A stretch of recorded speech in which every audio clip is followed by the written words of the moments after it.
ಈಗ ನೀವು ನಿಮ್ಮ ಸ್ವಂತ ಲಾರಿನ ಓಡಿಸ್ಬೋದಿತ್ತಲ್ವಾ? ಓಡಿಸ್ಬಹುದಿತ್ತು. ಆದ್ರೆ ಇವಾಗಿನ ಪರಿಸ್ಥಿತಿಯಲ್ಲಿ ವರ್ಕೌಟಿಂಗ್ ಇದ್ರೆ ಓಡಿಸಬಹುದು. ಇವಾಗಿನ ಪರಿಸ್ಥಿತಿ ಗೊತ್ತಲ್ಲ ನಿಮ್ಗೆ. ಡೀಸೆಲ್ ರೇಟ್ 98 ರೂಪಾಯಿಗೂ ಮೇಲಾಗಿದೆ. ಮತ್ತೆ ಟ್ಯಾಕ್ಸ್, ಪರ್ಮಿಟ್, ಇನ್ಸೂರೆನ್ಸ್ ಎಲ್ಲಾನು, ಟೈರು, ಪ್ರತಿಯೊಂದು ಪಾರ್ಟ್ಸ್ ರೇಟ್ ತುಂಬಾ ಜಾಸ್ತಿ ಆಗಿದೆ. ನೀವು ಮೊದಲನೇ ದಿನಗಳಲ್ಲಿ ಡ್ರೈವಿಂಗ್ ಫೀಲ್ಡ್ ಬಂದಾಗ ಆ ಡ್ರೈವರ್ ಆಗಿ ಅವತ್ತಿನ ಡ್ರೈವಿಂಗ್ ಫೀಲ್ಡ್ ಹೇಗಿತ್ತು, ಇವತ್ತಿನ ಡ್ರೈವಿಂಗ್ ಫೀಲ್ಡ್ ಹೇಗಿದೆ? ಆವಾಗ ನಾನು ಸ್ಟಾರ್ಟಿಂಗ್ ಬಂದವಾಗ ಅವಾಗ ಸ್ಟೇರಿಂಗ್ ಎಲ್ಲ ಆರ್ಡಿನರಿ ಇತ್ತು. ಒಂದ 2005-6ರಲ್ಲಿ ಅವತ್ತಿನ ಸಂಪಾದನೆ ಎಲ್ಲ ಯಾವ ರೀತಿ ಇರ್ತಾ ಇತ್ತು? ಇನ್ ಕೇಸ್ ಇವಾಗ 200 ಆಗೋಯ್ತು, ಕೇಳ್ತಾರೆ, ನನಗೆ ಫೋನ್ ಮಾಡ್ಬಿಟ್ಟು ಕೇಳ್ತಾರೆ, ಯಾಕೆ ಡೀಸೆಲ್ ಜಾಸ್ತಿ ಹೋಯ್ತು, ಏನಾಯ್ತು, ಏನ್ ಪ್ರಾಬ್ಲಮ್ ಇದೆಯಾ ಗಾಡಿಯಲ್ಲಿ, ಅವ್ರು ಕೇಳೋದೇ ಇದೆ. ಗಾಡಿ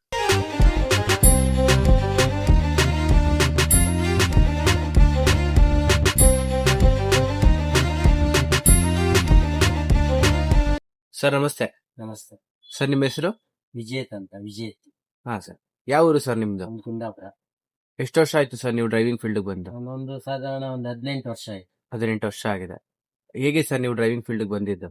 ಡ್ರೈವಿಂಗ್ ಅಂದ್ರೆ ಸ್ವಲ್ಪ ಅದ್ರ ಬಗ್ಗೆ ಕ್ರೇಜ್ ಇತ್ತು. ಮತ್ತೆ ಮನೆಯಲ್ಲಿ ವೆಹಿಕಲ್ ಇದ್ರೆ ಸ್ವಲ್ಪ ಬೇಗ ಕಲಿಯೋದು. ನಮ್ಮ ಅಪ್ಪನು ಡ್ರೈವರ್ ಆಗಿದ್ರು. ನಮ್ದೇ ಸ್ವಂತ ಲಾರಿ ಇತ್ತು, ಅದರಲ್ಲೇ ಕಂಡಕ್ಟರ್ ಕೆಲಸ ಮಾಡಿದೆ. ಒಂದು 2 ವರ್ಷ ಕಂಡಕ್ಟರ್ ಕೆಲಸ ಮಾಡಿ ನಮ್ ಗಾಡಿಯಲ್ಲೇ ಡ್ರೈವರ್ ಆದೆ, ಲಾರಿಯಲ್ಲಿ. ಅದೊಂದು 2011ವರೆಗೆ ಲಾರಿಯಲ್ಲೇ ಓಡಿಸಿದೆ, ನಾನು ಸ್ವಂತ ಮಾಡಿದೆ. ಅದರ ನಂತರ ವೆಹಿಕಲ್ ಫೀಲ್ಡ್ ಗೊತ್ತಲ್ಲ, ಲಾಭ ಇದ್ದದ್ದೇ. ಅದಕ್ಕೆ ಬೇಡ ಅಂತ ಬಸ್ಸಿಗೆ ಬಂದೆ. ಸ್ಟಾರ್ಟಿಂಗ್ ರೂಟ್ ಗಾಡಿಗಳಿಗೆ, ಎಕ್ಸ್ಪ್ರೆಸ್ ಗಾಡಿಗಳಿಗೆ ಅದರಲ್ಲಿ ಮಾಡಿದೆ. 1 ವರ್ಷ ಮಾಡಿ ಮತ್ತೆ ಲಕ್ಸುರಿ ಗಾಡಿಗೆ ಬಂದೆ. ಅದ್ರ ನಂತರ ಕಂಟಿನ್ಯೂಸ್ ಇವತ್ತಿನವರೆಗೂ ಲಕ್ಸುರಿ ಸ್ಲೀಪರ್ ಬಸ್ ಅಲ್ಲೇ ಡ್ಯೂಟಿ ಮಾಡ್ತಾ ಇದ್ದೀನಿ. ಈಗ ನಿಮ್ ಲಾರಿ ಎಲ್ಲ ಏನಾಯ್ತು ಅದು? ಲಾರಿ ಇದೆ, 4 ಲಾರಿ ಇತ್ತು, ಈಗ ಒಂದೇ ಇದೆ. ಯಾಕಂದ್ರೆ ಈಗ ಮೇಂಟೆನೆನ್ಸ್ ಮತ್ತೆ ಡೀಸೆಲ್ ರೇಟ್ ವರ್ಕೌಟ್ ಇಲ್ಲ, ಹಾಗಾಗಿ ಬೇಡ ಅಂತ ಬಿಟ್ಟಿದೆ ಅಷ್ಟೇ. ಯಾವ ರೂಟ್ ಹೋಗ್ತಾ ಇದೆ ಸರ್ ನಿಮ್ ಲಾರಿ ಇವಾಗ? ನಮ್ದು ಇವಾಗ ಲೋಕಲ್ ಓಡ್ತಾ ಇದೆ. ಮೊದ್ಲೆಲ್ಲ ಔಟ್ ಆಫ್ ಸ್ಟೇಟ್, ಒಂದು ಮಹಾರಾಷ್ಟ್ರ, ಗೋವಾ, ತಮಿಳ್ನಾಡು ಮತ್ತೆ ಕೇರಳ ಎಲ್ಲ ಸ್ಟೇಟು ಓಡ್ತಾ ಇದೆ. ಆಲ್ ಓವರ್ ಇಂಡಿಯಾ ಡ್ಯೂಟಿ ಮಾಡಿದ್ದೆ. ಈಗ ಲೋಕಲ್ ಓಡಿಸ್ತಾ ಇದ್ದಾರೆ. ಈಗ ನಮ್ದು ಒಂದಿದೆ, ಅಣ್ಣ ನೋಡ್ಕೊಂತಾ ಇದ್ದಾನೆ, ಲೋಕಲ್ಲೇ ಓಡ್ತಾ ಇದೆ ಅಲ್ಲೇ. ಈಗ ಲೋಕಲ್ ಅಲ್ಲಿ ಬಾಡಿಗೆ ಎಲ್ಲ ಸಿಗುತ್ತಾ ರೆಗ್ಯುಲರ್ ಆಗಿ? ಬಾಡಿಗೆ ಇದೆ, ಆದ್ರೆ ವರ್ಕೌಟ್ ಇಲ್ಲ. ಈಗ ಡೀಸೆಲ್ ರೇಟ್ ಜಾಸ್ತಿ, ಮೇಂಟೆನೆನ್ಸ್ ಜಾಸ್ತಿ, ಮತ್ತೆ ಬಾಡಿಗೆಗಳು ತುಂಬಾ ಕಡಿಮೆ, ಹಾಗಾಗಿ ವರ್ಕೌಟ್ ಆಗುದಿಲ್ಲ. ಸ್ವಂತ ಮಾಡೋದ್ರಿಂದ ಏನಾದ್ರೂ ಒಂದ್ ಸಣ್ಣ ಮಟ್ಟಿಗೆ ಜೀವನ ಹೋಗ್ತದೆ ಅಷ್ಟೇ. ನೀವು ನಿಮ್ಮ ಸ್ವಂತ ಲಾರಿನ ಓಡಿಸ್ಬೋದಿತ್ತಲ್ವಾ? ಓಡಿಸಬಹುದಿತ್ತು. ಆದ್ರೆ ಇವಾಗಿನ ಪರಿಸ್ಥಿತಿಯಲ್ಲಿ ವರ್ಕೌಟಿಂಗ್ ಇದ್ರೆ ಓಡಿಸಬಹುದು. ಆ ವರ್ಕೌಟ್ ಲಾಸ್ ಮಾಡ್ಕೊಂಡು ಸುಮ್ನೆ ಅದರಲ್ಲಿ ಒದ್ದಾಡೋದಕ್ಕಿಂತ ಬೇರೆಯವರೊಟ್ಟಿಗೆ ಸುಮ್ನೆ ಕೆಲಸ ಮಾಡೋದು ಬೆಟರ್ ಅನ್ಸುತ್ತೆ ನನ್ನ ಪ್ರಕಾರ. ಈಗ ನೀವು ಅದರಲ್ಲೇ ಕೆಲಸ ಮಾಡಿದ್ರೆ ನಿಮ್ಗೆ ಏನು ಇನ್ಕಮ್ ಬರ್ಬೋದು ಓನ್ ಡ್ರೈವರ್ ಆಗಿ? ಓನ್ ಡ್ರೈವರ್ ಆಗಿ ಮಾಡಿದ್ರೆ ಈಗ ಇವಾಗಿನ ಪರಿಸ್ಥಿತಿ ಗೊತ್ತಲ್ಲ ನಿಮ್ಗೆ. ಡೀಸೆಲ್ ರೇಟ್ 98 ರೂಪಾಯಿಗೂ ಮೇಲಾಗಿದೆ. ಮತ್ತೆ ಟ್ಯಾಕ್ಸ್, ಪರ್ಮಿಟ್, ಇನ್ಸೂರೆನ್ಸ್ ಎಲ್ಲಾನು, ಟೈರು, ಪ್ರತಿಯೊಂದು ಪಾರ್ಟ್ಸ್ ರೇಟ್ ತುಂಬಾ ಜಾಸ್ತಿ ಆಗಿದೆ. ಆ ಕಾರಣಕ್ಕಾಗಿ ಹೇಳ್ತಾ ಇದ್ದೀನಿ, ಸ್ವಂತ ಮಾಡಿದ್ರೆ ಜೀವನ ಮಾಡಬಹುದು. ಈಗ ಹೊರಗಡೆ ಏನೋ ಒಂದು 25-30 ಸಾವಿರ ರೂಪಾಯಿ ಸ್ಯಾಲ್ರಿ ಕೊಡ್ತಾರೆ, ಅದೇ ದುಡಿಮೆ ಅದ್ರಲ್ಲಿ ಸಿಗೋದು. ನನ್ ಸ್ವಂತ ಅಂತ ನಮ್ದೇ ಅನ್ನೋದು ಒಂದು ಇರುತ್ತೆ, ಬಿಟ್ರೆ ನಾವು ಬೇರೆಯವರೊಟ್ಟಿಗೆ ದುಡಿಯೋದೇ ಬೆಟರ್ ಅನ್ಸುತ್ತೆ ನನ್ನ ಪ್ರಕಾರ. ನೀವು ಎಕ್ಸ್ಪ್ರೆಸ್ ಬಸ್ ಯಾವ ರೂಟಲ್ಲಿ ಓಡಿಸ್ತಾ ಇದ್ರಿ ಅವಾಗ? ನಾನು ಕುಂದಾಪುರ, ಉಡುಪಿ, ಮಂಗಳೂರು. ಉಡುಪಿ ಮಂಗಳೂರು, ವಾಪಸ್ ಮಂಗಳೂರಿಂದ ಉಡುಪಿ, ಉಡುಪಿಯಿಂದ ಮಣಿಪಾಲ್ ಹೋಗಿ ವಾಪಸ್ ಉಡುಪಿ ಬಂದು ವಾಪಸ್ ಮಂಗಳೂರು. ಆನಂತರ ಮಂಗಳೂರಿಂದ ಉಡುಪಿ ಬಂದು ಕುಂದಾಪುರ ಹಾಲ್ಟ್. ಯಾವ ರೀತಿ ಇರ್ತಾ ಇತ್ತು ಟೈಮಿಂಗ್ಸ್ ಅಲ್ಲಿ? ಟೈಮಿಂಗ್ಸ್ ಅಂದ್ರೆ ಪ್ರತಿಯೊಂದು ಎಕ್ಸ್ಪ್ರೆಸ್ ಬಸ್ಸಿಗೂ ಅರ್ಧ ನಿಮಿಷ, 1 ನಿಮಿಷ, 2 ನಿಮಿಷ ಗ್ಯಾಪ್ಗಳು. ಅದ್ರಲ್ಲೇ ಜನ ಆಗ್ಬೇಕು. ಅಂದ್ರೆ ಕುಂದಾಪುರದಿಂದ ಉಡುಪಿಗೆ ಆವಾಗ ಸಿಂಗಲ್ ರೂಟ್ ಇತ್ತು, ಡಬಲ್ ರೂಟ್ ಆಗಿರ್ಲಿಲ್ಲ. 50 ನಿಮಿಷ ಟೈಮ್ ಇತ್ತು. ಆ ಟೈಮಲ್ಲಿ ಬರ್ಬೇಕು. ಆ ಟೈಮಲ್ಲಿ ಉಡುಪಿ ಬರ್ದೇ ಇದ್ರೆ ಸ್ಟ್ಯಾಂಡ್ ಸಿಗುದಿಲ್ಲ. ಮಂಗಳೂರಿಗೆ ಎಷ್ಟು ಕಿಲೋಮೀಟರ್ ಇರ್ತಾ ಇತ್ತು? 40 ಕಿಲೋಮೀಟರ್. 40 ಕಿಲೋಮೀಟರ್ 50 ನಿಮಿಷದಲ್ಲಿ ಬರ್ಬೇಕು. 50 ನಿಮಿಷದಲ್ಲಿ ಬರ್ಬೇಕು. ಅದು ಎಲ್ಲ 2 ನಿಮಿಷ, 3 ನಿಮಿಷಕ್ಕೆ ಸ್ಟಾಪ್ ಸಿಗ್ತದೆ.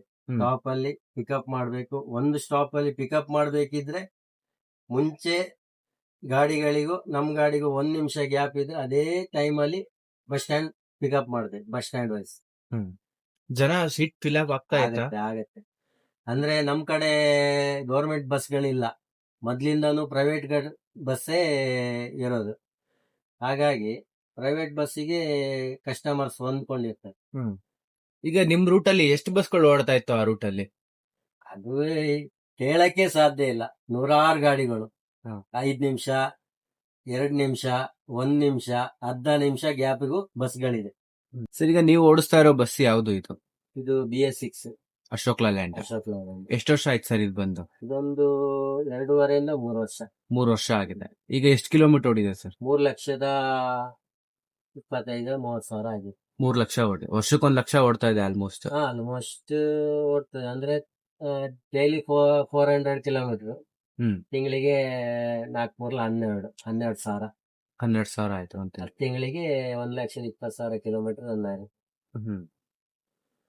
ಈಗ ಮೈಲೇಜ್ ಎಲ್ಲ ಯಾವ ರೀತಿ ಬರುತ್ತೆ ಸರ್ ನಿಮ್ ಬಸ್? ಮೈಲೇಜ್ 4.20 ಈಗ ಘಾಟ್ ಸೆಕ್ಷನ್ ಅಲ್ಲಿ ಓಡಿಸೋದ್ರಿಂದ ಏನಾದ್ರು ಮೈಲೇಜ್ ಕಮ್ಮಿ ಡ್ರಾಪ್ ಆಗುತ್ತೆ. ಯಾಕಂದ್ರೆ ಘಾಟ್ ಸೆಕ್ಷನ್ ಅಲ್ಲಿ ಗೇರ್ ಅಲ್ಲೇ ಹೋಗ್ಬೇಕು, ಮತ್ತೆ ಸಿಂಗಲ್ ರೋಡ್ ಆಗೋದ್ರಿಂದ ಅಲ್ಲಿ ಗೇರ್ ಅಲ್ಲೇ ಹೋಗ್ಬೇಕು. ಟರ್ನಿಂಗ್ ರೋಡ್ಗಳು ನಮ್ದು, ಅಲ್ಲಿಯೂ ಸಹ ಗೇರ್ ಅಲ್ಲೇ ಹೋಗ್ಬೇಕು.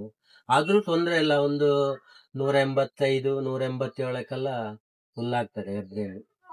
ಅಂದ್ರೆ ಒಂದು 800 ಕಿಲೋಮೀಟರ್ ಅವರೇಜ್ ಆಗ್ತದೆ ಅಪ್ ಅಂಡ್ ಡೌನ್. ಈಗ ಎಷ್ಟು ಲೀಟರ್ ಡೀಸೆಲ್ ಬೇಕಾಗುತ್ತೆ ನಿಮ್ಗೆ? ಅದೇ 185ರಿಂದ 187 ಲೀಟರ್. 187 ಲೀಟರ್. ಇಲ್ಲಿ ಮೈಸೂರಲ್ಲಿ ಸ್ಟಾಪ್ ಮಾಡಿದ್ರೆ ನಿಮ್ ಲಾಸ್ಟ್ ಸ್ಟಾಪ್ ಹೆಬ್ರಿ. ಎಷ್ಟು ಕಿಲೋಮೀಟರ್ ಇದೆ ಇಲ್ಲಿ? ಇಲ್ಲಿಂದ 400 ಕಿಲೋಮೀಟರ್ ಆಗುತ್ತೆ. 400 ಕಿಲೋಮೀಟರ್. ಈಗ 187 ಲೀಟರ್ ಒಂದ್ ಸೈಡ್ಗೆ ಟೂ ಸೈಡ್?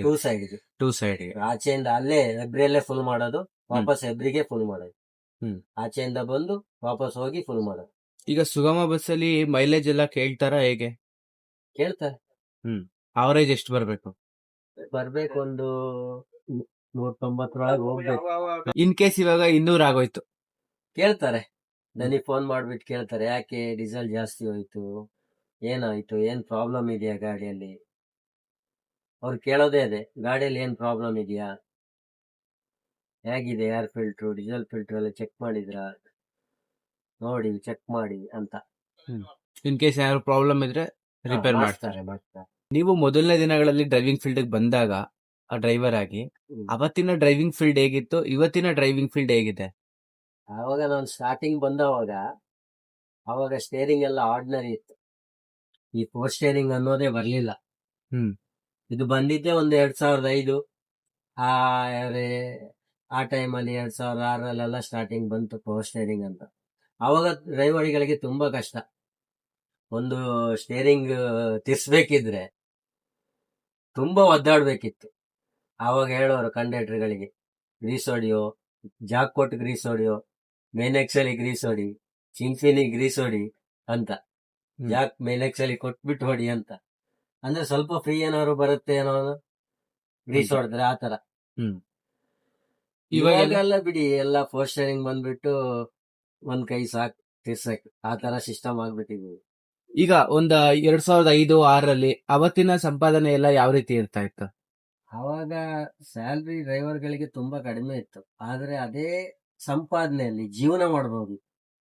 ಆದ್ರೆ ಈಗ ಸ್ಯಾಲ್ರಿ ಜಾಸ್ತಿ ಇದ್ರೂ ಜೀವನ ಮಾಡೋದು ತುಂಬಾ ಕಷ್ಟ. ಪ್ರತಿಯೊಂದು ಐಟಮಿಗೂ ಬೆಲೆ ಜಾಸ್ತಿ ಆಗಿ ಇದರಿಂದ ಮಿಡ್ಲ್ ಕ್ಲಾಸಿಗೆ ತುಂಬಾ ಕಷ್ಟ ಹೊಡ್ತಾ ಬಿದ್ದಿದೆ. ಇವಾಗ ಯೋಚನೆ ಮಾಡಿದ್ರೆ ಮೊದ್ಲಿನ ಲೈಫೇ ಬೆಟರ್ ಅನ್ಸುತ್ತೆ. ಅವಾಗೆಲ್ಲ ಏನ್ ಸಂಪಾದನೆ ಆಗ್ತಾ ಇತ್ತು ಡ್ರೈವರ್ಗಳಿಗೆ ಆ ಟೈಮಲ್ಲಿ?